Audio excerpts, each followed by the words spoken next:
Hi, Kelly. Hi, Christianne. I'm so excited to have you as my first guest on the Lovesnap podcast. I think that we are just, and we have a dog visitor with us right now. You are on the right path. You're worth it. You're amazing. You're doing everything you can. What we really want to do. What are we really here to do? What are we called to do? What do we want for this next chapter of our lives? Being in love with myself for the first time in my life. So is that your journey too right now? Oh, yeah. Okay, that's crazy. I'm just so excited that you came on today. So happy to have you here, and it's just been like a complete joy. So thank you.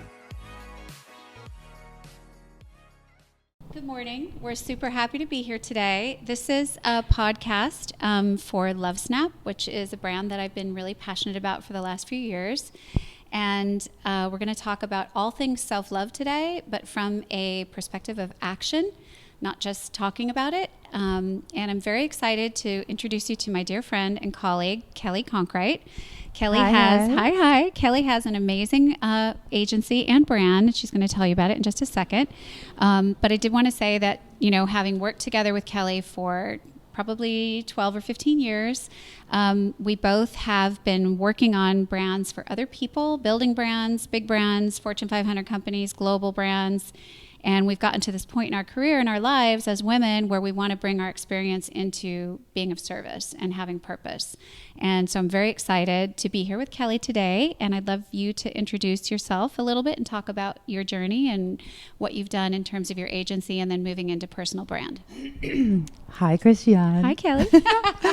No, this is really fun. It's great to be here. I love Lovesnap. I'm wearing my Lovesnap. Yay. And actually today, I'm wearing the one with the silver, which I've been switching a little bit to more silver jewelry. So which is really a trend right now. Which is so really you fun. should know. And so I love these so much. And it's, you know, even the tagline that you wrote, Lovesnap, a stylish reminder to talk nicely to yourself.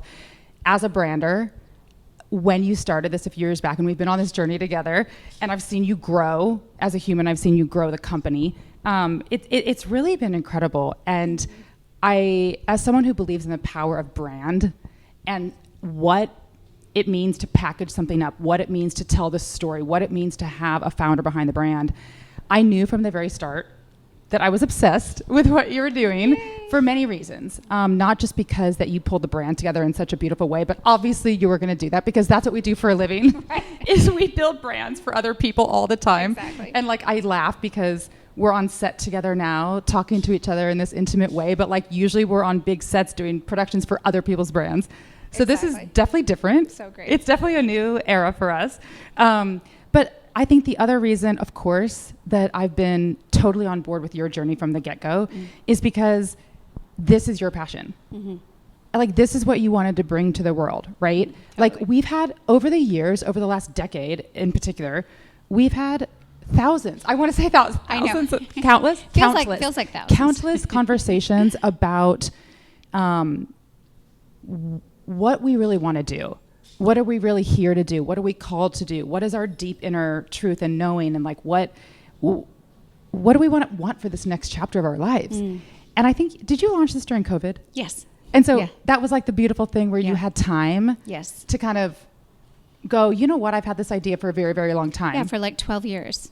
12 I wanted years. to do it for 12 years. Okay. Yeah. So now it brings me back to the transition of like, what do I do and why am I here with you? And so similarly, and I don't even know if you know this, you might, but of course, I've built brands my whole life all around the world, and we intersect because of our European roots. And, you know, I helped open up office in Paris and New York and stuff like that. But then I formed my own agency trying to help more founders follow their passion versus work for the big companies. Right. Because my mission statement, which is, I wrote my mission about 15 years ago, and it was to help other people follow their passion, but do so successfully to live a purpose-driven life. Because, you know, what I had seen a lot in the marketplace is that people want to follow their passion, but they fail. Yeah. And I think the statistic is still the same. 9 out of 10 startups fail. And so I thought to myself, is that true? Yeah, I think that's still a statistics. So kudos to you. Yay. We're going to keep going. We're going to keep going until we've shared it with everyone who needs it and has a desire to actually take control of it themselves and change their life. Yeah. And so when I was working with startups all these years, it was great, but I started to realize that I wasn't close enough to my mission. And my mission is to help people follow their passion. And so 2 years ago, I transitioned and I launched an offering for personal branding to get more at the root of working with founders, artists, executives, authors, speakers, etc., because I wanted to get closer to the human to help the human follow their passion and live their purpose and have that roadmap for success. And to bring it full circle, I wrote my process for building a personal brand 15 years ago. Isn't that crazy? It took me till 2 years ago to launch it. Yeah, it's crazy. And and I don't know for you, because I think Michael pushed you, right? He did, yeah. I think we all need a push. And a person has to be a push. So who's your pusher going to be? Yeah. And my pusher was a PR friend of mine who basically kicked my ass. And she was like, why have you not launched your personal branding process? And I'm like, I'm busy. Actually, code, I was scared. I think I was scared. Exactly. I mean, I had put myself out there enough, but I still played small. And I think when I really dove in, and this gets back to Lovesnap, when I really dove in, I think one of the reasons I was playing small was my limiting beliefs around, could I do this? What would people think of me? And so a lot of it is mindset. And so 2 years ago when I finally launched it, it was like, I mean, I cried. Well, I was so happy. Oh, yeah. And the other thing is, I mean, there's two things you just said that we're definitely going to get back to and talk about. But the number one thing is self-doubt for entrepreneurs. Self-doubt is what really takes people down. Yeah. And you and I have both talked about, like, you know, you'll have like a big moment in time where something fabulous happens. You get accolades. Like I was on the Today Show and I was like, oh, that's it. You know, the brand's going to take off and I'm going to be able to talk and share with people. And it was wonderful. And then you have to keep feeding the machine because you have to keep getting word out and sharing, and it's just constant. And then you have days where you're overwhelmed and you feel like you've put all your finances into it. And, you know, do you believe in yourself? And that's a funny part of this journey for me too, is that it has made me really, really focus even more on what I'm thinking about, because at any moment in time, you can get overwhelmed, concerned, feel like you're not good enough or it's not good enough. And you have to just remind yourself constantly with the snap and bringing yourself back to present that you are on the right path. You're worth it. You're amazing. You're doing everything you can. And it's just that reminder that keeps you focused so you don't have that self-doubt, because that's how people don't make it in general, because you really start to sort of almost self-sabotage, which is something we talk about. And I think a lot of women struggle with that self-sabotage, kind of like, you know, not feeling good enough or not feeling capable enough or not feeling like they have the support or the finances or, you know, but if you build it, they will come. Right? I mean, to your point though, it does require constant effort. And so you and I were at lunch and I know a lot about your brand, but I like to hear it over and over because it's a good reminder. And you had talked about from awareness to action to repetition. Correct. And one of the things that is so important about that is the action piece, and then doing that same action over and over again. Like, so for an example, I follow a lot of great examples of happy, successful people, right? And I've become obsessed with Kobe Bryant posthumously. Is that how you say the word posthumously? Yes, yes. And he was amazing. you know, like, yeah. He always talked about repetition and hard work. And so I subscribe to that. And I'm on this journey for myself and my clients, trying to figure out how you do really hard work, but also you balance so you don't get burned out. Yes. Because Mm-hmm. could I venture to say that both of us got to a place of pretty deep burnout? Oh, 100%. I mean, yeah.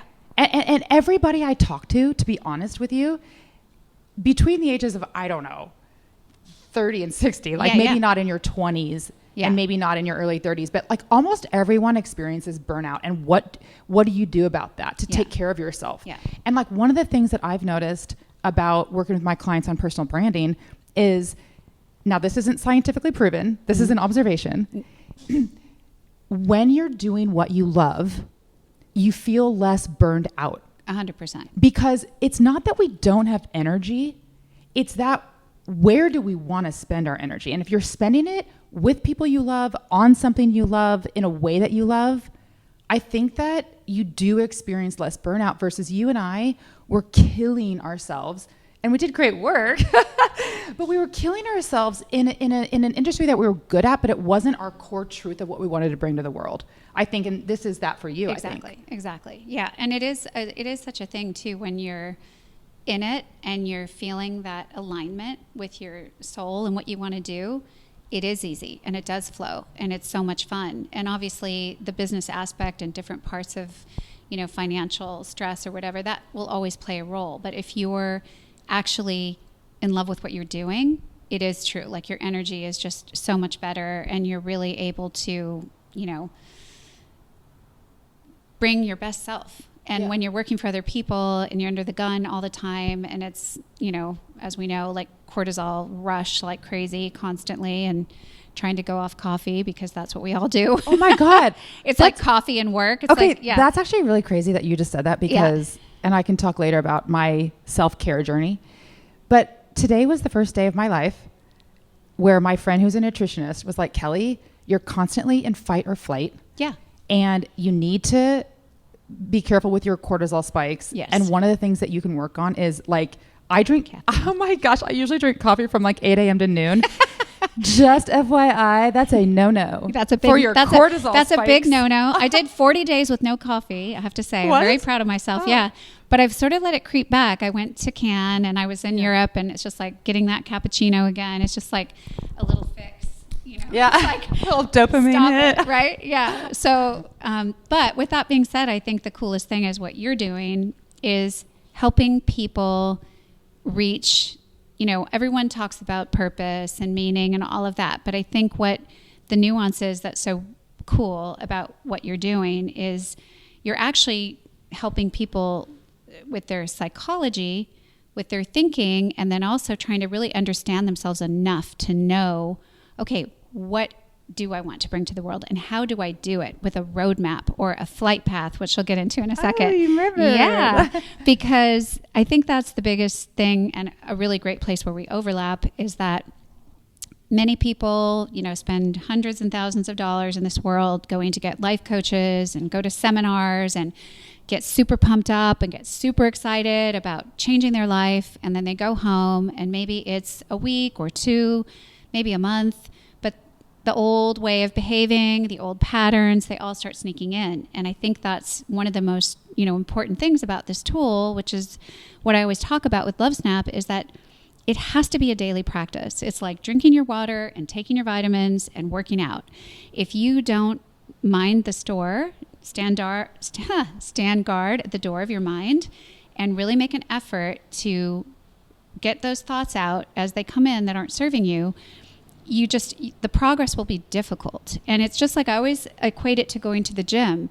Like you can't go to the gym once and get a great physique. You have to go regularly and you have to work on it constantly as part of your life, part of your daily regimen. And it's just really, really important for people to understand that when we say do the work, we talked about we're here today because we've actually been doing the work, and we actually think the work is fun because you start getting very excited and get a lot more self-confidence because you realize like, oh, I'm self-correcting.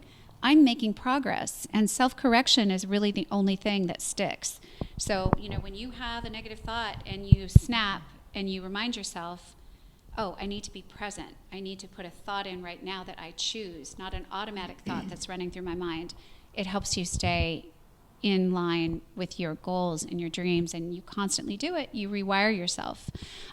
So with that being said, when you are working with people and you want to give them, their flight path, tell me like how you work with them so that you feel like you're empowering them, once you've maybe uncovered some of the things that are their passions. Yeah. Like what's sort of the flight path in terms of like helping them achieve it and keep it going? I mean, that's excellent because I feel like that is truly a big overlap in what we're doing, which is from ideation to action. Yes. And this idea of, getting in your body and having a physical modality to connect the body and the mind is really important with Lovesnap. And for me, it was incredibly important to make sure that I have a holistic plan for people.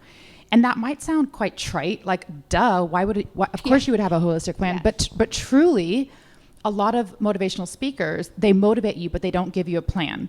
And that's fine, that's what they do, but because I've been building brands my whole life, I knew that you needed a freaking plan. Yeah. And so it's actually a lot of work. And so it's not for everybody. Right. You have to really want to work on yourself, and you have to want to work on your brand. And when I talk about your brand, by the way, as you already know, it's not necessarily if you are an entrepreneur launching a brand. I'm talking about the brand of Christianne Brooks, the brand of Kelly Conkright, the brand. We are brands, us as individuals and us as people. So when I talk about personal branding, it's your whole self, right? It's not just your professional life. It's your personal and professional life all in one. Right. And that's a really big difference to then building a business brand. It's everything. And so how I create the flight path is, well, first of all, I wanted to make sure, and I consulted 3 different psychologists on my program. I wanted to make sure that it really does work scientifically. And so there's a cognitive piece, which is like we intellectualize what we want. There's a behavioral piece, which is that we have an action plan around it. And then there's a somatic piece, which is that after we do your brand book and we have all the components, then I have people do mental visualization and meditation on their brand book so that they can embody what they say they want. Right. Because a big piece of challenge for my clients is we get to the point where we get real clarity and alignment on what they want, where they want to go, how they want to position themselves, what they're after in their vision board and their key message and their story and all this and their activation plan. But if you still have limiting beliefs in your head, which we all do, of course, and you don't believe, Ted Lasso reference, thank you very much, genius, the whole idea of belief. If you don't believe in yourself, all the work that I did with my client won't come to fruition. And so therefore, one of the exercises I take them through, I call the mindset moat. And I feel like we should do something together on the mindset mode in Lovesnap, right? Because it's so similar, although I love this modality because it's every day. But the mindset mode is we identify any limiting beliefs that the person might have, any fears, and then we do a cognitive reframe on those to say, is that real or is that just something holding me back that's in my head that's not real? So for an example, I'm scared to put myself out on social media. What if people judge me? Oh, I'm too old to do something new. But the cognitive reframe on that is you'll thank yourself in 5 years. Or the cognitive reframe on, will people judge me on social? Maybe, but you'll find your tribe and you'll start to really own yourself. And so once you do remove the limiting beliefs, almost like, when you go to a retreat and you write down something and you throw it in the fire and it alchemizes into smoke. So we're alchemizing it, turning it into different energy. And so that really is the final piece. And the other thing I wanted to tell you, which I think you might have heard in my speech, is there's 3 main pillars to personal branding, which is planning, designing, and activating. And it ended up equaling this happy acronym, which is PDA. And it was just a total fluke. And I thought to myself, well, I'm going to run with it because PDA could be this idea of PDA for ourselves. Because what is self-love? Going back to your podcast, what is self-love? And can you really even love yourself or others unless you've figured out who you are and what you want? Yeah. You know what I mean? Yeah. And I think to expand on that, so, I'm coming at it from, cognitive behavioral therapy, if you will, or the idea of, your thoughts create your life. So you have to stand guard at the door of your mind if you want to create a new life. And rewiring your brain is not easy, but on a daily basis, you slowly start nudging it out. And one of the greatest stories an analogy someone told me was, let's say you're smoking a cigarette, you're standing at a party and the ash falls on your clothes. Do you just let it sit there and burn a big hole in your sweater, or do you kick it off right away? Same thing with your thoughts. If you're having a negative thought, do you allow it to sit there and dwell and take you into a bad neighborhood, or do you immediately go, snap, no, back on track? So it's the tools, whether it's, a modality like a Lovesnap or a tool of, exploring and deepening your understanding of your personal brand, yourself, the whole thing is about self-love. So I'm just bringing it back to that, because if you're out there doing things that are not serving you and not feeling good, not congruent or not aligned, you're actually not in self-love, because you're actually doing things against your nature or your real internal, passion. And then you wonder why things aren't happening easier or faster. Exactly. Or you're wondering why you're depressed at night or getting angry at your partner. And you're like, well, maybe I'm not doing things in alignment with my values and what I want and what I've written down that I want for myself. And so I've experienced this so much in life where I grind it out and I work my ass off. And it's still not coming easily.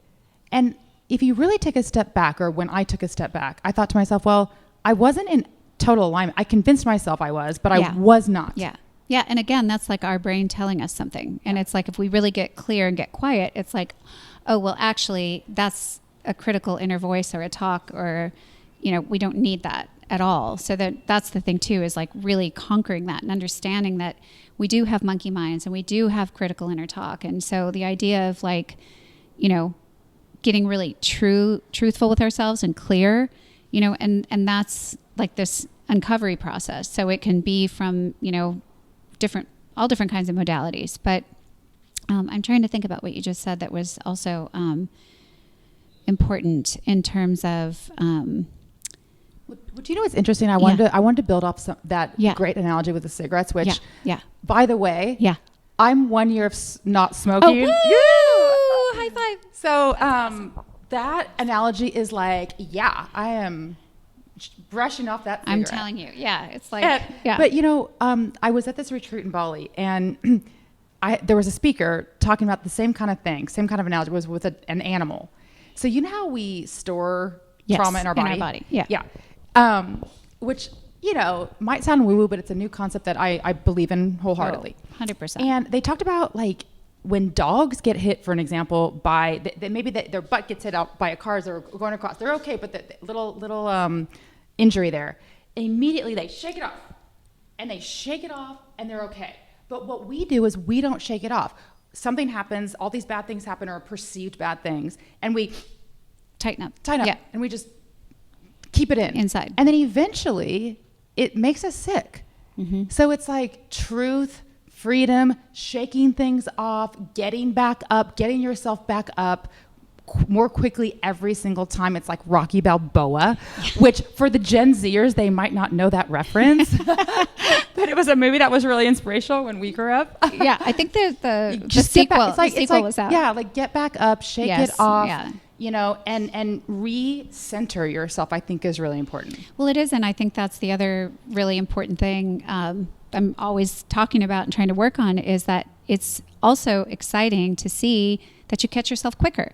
And that's the whole thing with everything that we're doing in terms of healing ourselves, healing our relationships. It's about catching it quicker before you allow yourself to go down the road too long. So, it starts with the thoughts, and then it's actions, relationships, all these other things that start, creating your life. You have to be able to stand guard in a way where you're like, oh, okay, I'm starting to entertain this idea, and I'm starting to feel physically anxious, or I'm starting to feel angry, or I'm starting to feel, it's like, stop, nip it in the bud, and be able to be back on track quickly. Well, something else, because we have that intersection of building brands our whole life, that I think about is, when we do brand work and we do, brand strategy and brand equity pyramids, for brands, we define their brand persona. Yeah. And when you say, oh, well, I guess I'm very social, I'm very authentic, I'm very this or that, but what are you not? And that gets the nuance. I think there's a correlation with life and self-love, which is, it's almost easier to say what you're not going to do, what you're going to let go of. Yes. Say what you're going to say no to. I love that. Versus what so you much. say yes to. Yeah. So when I work with people on their personal brands, and of course, like, we're both doing this lived experience as well on our own journey, right? Yeah. It's a lot about like, okay, what are you going to start saying no to? Yeah. So that you create space to live the life of your dreams. And one of the things that I notice with my clients and myself is that to close the gap on what you want, it has to be action, going back to the action piece, because a lot of people will do all this work, They'll write in their journal, they'll go attend seminars, they'll do my personal brand work, they'll buy a Lovesnap. But closing the gap is the hardest piece, and that last 10% is the hardest piece. And closing the gap is taking action on what you say you want, which requires you to say no to things that no longer serve you, things that don't align with where you're going anymore. They used to align, so you want to say yes. Or you feel like they aligned, but they were a habit and a bad habit, and you thought that they were. That's the other thing. It's like it's false. That's a good point. Right. And so that's a huge thing that I think we, with time and doing the kind of work we do, where you really start going, oh, I was actually believing that. But actually that was a belief. Like they say, and to speak to someone that we love, that I'm a huge fan of, is Dr. Joe Dispenza, who's also been super pivotal and inspirational for me and for building this brand as well. But, a thought or a belief is a thought you keep thinking. So it's basically like you're creating your own belief if you keep thinking the same thought over and over again. So one of the things that we have to be really mindful of is, are those beliefs our beliefs? Are they beliefs that we've inherited or we've taken on? Or have we just also sort of falsely created a belief? And I know that kind of sounds like it gets heady, but really, for example, I had like a lot of issues like body image, like my whole life. I always felt like I wasn't thin enough, or I wanted to be like Kate Moss was my idol. Well, I'll never look like Kate Moss. That's not my body type. But I really held myself up to like, gosh, I'm not thin enough. And I realize over time, we obviously have this beautiful movement now where it's like we're celebrating bodies and we're celebrating femininity and all of that. But I think we hold ourselves to these ideals and standards that are not even ours, right? And that's a pretty basic, example. But I think it's really important to understand that that was like culturally something that was out there. That had nothing to do with me, Yeah. And so we as women too, I think we're definitely always looking and comparing and trying to, see what we can do better or what we don't like about ourselves. It's sort of a mixed bag, right? Yeah. I mean, that is such a good example. And I like your vulnerability, even though that is a word that is probably overused. Yeah, we have a couple words we're trying to avoid today. Manifest, trigger, vulnerability. Things that are, and authenticity. Yeah, and hopefully we're getting to some stuff that feels meaty and not so like, overused. But we're really coming from just such a heart space, because I just want to say this quickly. Like, this is so meaningful to me, and I adore you, and I'm just so excited about what we've like worked on together. And if we can bring this kind of level of encouragement and help in any kind of form, modality, or tool, I mean, that's where I am in my life, and I know you are too. It's like personal health, personal well-being, really, really being in love with myself for the first time in my life. And so is that your journey too right now? Oh, yeah. Okay, that's crazy, because I think I was telling you the other day that it took me till right now in my life, which is wild, to like myself. And if a lot of my friends and family or people from the outside would be shocked to hear that. Totally, right? Totally. But I was like a masochist. I just would always beat myself up in my head. Whips and chains, like beating myself up. Meanwhile, having a great life, being social, working hard, all this kind of stuff, traveling the world. Absolute asshole to myself. Oh, totally. My entire life. Yeah. And so in the last year of my life, I didn't realize I was on a self-love journey. And I now know that it was a self-love journey the last year, because I gave up alcohol because it wasn't serving me. Yes. I gave up cigarettes because clearly we don't live in the 1950s. Yeah. And we've moved on to mushrooms and no, just kidding. We've moved on to other things and jokes. It's just like the other thing that I did was I gave up dating for a year because I went through a breakup. And so I was always either in a relationship, having fun dating, or not in a relationship, thinking I needed to be in a relationship. But I was never in the place I am now, which is I'm intentionally not dating.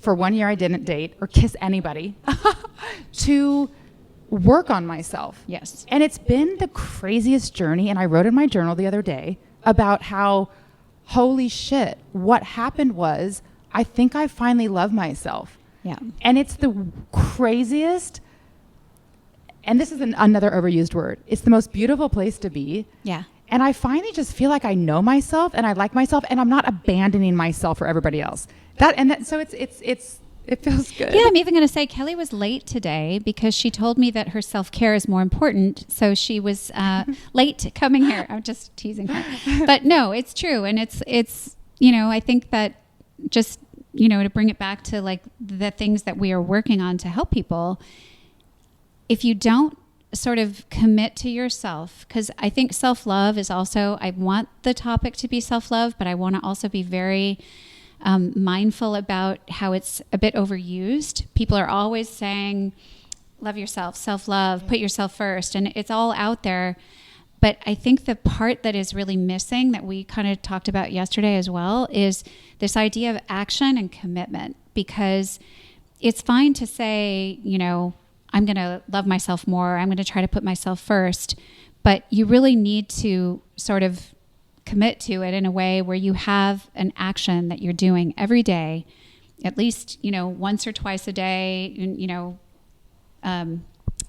obviously more than once or twice a day, but in terms of, having a roadmap, a flight path, a modality that you're using where you're committing to yourself to say, I want to change any kind of critical inner talk. I want to change any feeling of doubt, shame, worry, anxiety and shame and all those things are really fear. So fear is like our biggest nemesis right now. I mean, that's the biggest thing. And I think culturally there's so much fear swimming around in the world and anxiety about the future and different things. So the biggest gift we can give to anyone is to really love ourselves and to be in a place where we, are whole enough that we can actually share. Because if we're sharing from an empty place, which people talk about a lot, it doesn't really work, Well, and like, I like that you brought this up, and I know we probably need to wrap this up, but I like that you brought up self-love for what, in a way, because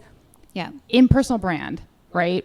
I take people through an exercise about their personal board of directors. Mm-hmm. So it's all these people in all areas of your life, be it personal, professional, a therapist, maybe your trainer, maybe your kid, maybe someone you're mentoring, maybe a charity that you give to say like, why do we do all this work? But it's also to give back. Yes. It's also to be of service. And it's also about who do you surround yourself with, who gives to you, who do you give to? And so it's not about stopping at self-love. It's about self-love so that we have more to give. Correct. And Correct. So that, exactly. I think that, I'm getting a degree in the science of happiness. And so, but even before I started, I knew that the number one thing for happiness is sense of community. Mm-hmm. And so there's always going to be that piece in all of the self-love practices that you do, right? Exactly. Yeah. And I think, the other thing that I just do want to touch on quickly is another mentor of mine that I absolutely cherish, who's no longer here, is Wayne Dyer. Actually, Wayne Dyer and Louise Hay, they've also been just incredible and sort of cheering me on. I listen to them constantly. Just reminding yourself and speaking, thoughts and words in a way where you're saying like, I am, and people always speak about that. But that was one of the first things I really focused on when I brought Lovesnap out, which is like, I am deserving. I am capable. I am talented. I am creative. I am passionate. If you sort of fake it till you make it, if you just say that constantly, even that repetition will start making you believe it, because we believe what we keep repeating to ourselves. Mm. So, and with that, when you start really owning and understanding that you are a gift, each one of us has something that no one else has. And I know that different people struggle right now in the world with mental health, which is a big part of like why I'm doing what I'm doing, why you're doing as well, so that people can actually be aligned and be out of, the purgatory of, feeling like they're not happy and they're not in their purpose. But it's just so important to be mindful of how you fill yourself up, how you talk to yourself, because when you are truly happy with yourself, that's when everything gets better. And it should all be in flow. It should not be off balance, like you need it or you're reaching for it. It's like the beauty of it is like you've planted the seeds, you're doing the work, and now you just let it be. Let it flow, let it come, and I think that's something from our history, which is hard sometimes in advertising. You have to fight for everything. you fight for, the presentation, you fight for your work, and you fight for different things. And it's like, I'm just at this point in my life where I'm just really wanting to just share and just let things come in, because we've done so much of the planting of the seeds, Yeah. So, yeah. So, okay, final question. Yes. Maybe we can both answer is, what is your favorite self-care practice? I know what yours is. You know what mine is. I know. Well, first of all, it's Bikram yoga, which I've been doing for, I don't know how many, feels like hundreds of years at this point. But it's yoga coupled with breath work and sauna and plunge. And so we just did get that recently. We got a new cold plunge, and it's just amazing. And just that, doing the breathing when you're in a situation that's a struggle, it just really resets your brain, and it's incredible. But I think the yoga piece and the sweating is just super important. And so that's the one thing I think, as we talked about putting ourselves first in my whole career and journey, is I would be like, I'm going to yoga, so I can talk to you between this and this time. And there's most things I would let work overtake, but I can't do it anymore. I have to be really, really strict about that, because it makes such a huge difference. Yeah. How about you? I did not ever take time for yoga and whatnot when we were in our really busy 30 years now. But I want to. Mm-hmm. I aspire to. I am getting better at it. My number one self-care practice is journaling. Oh, so great. So good. Did you do the Artist Way? I started it. I actually never finished, and I heard it's amazing, but I will at some point. I do I'm write, sure, but I haven't done anything like religiously. I just write down. Yeah. Well, so for the people that might not know, the Artist Way, I think, was written in the 70s by Julia Cameron. Yeah. And it's basically a self-development program for anybody, even though it says the Artist Way. And one of the two main things she talks about in there is morning pages.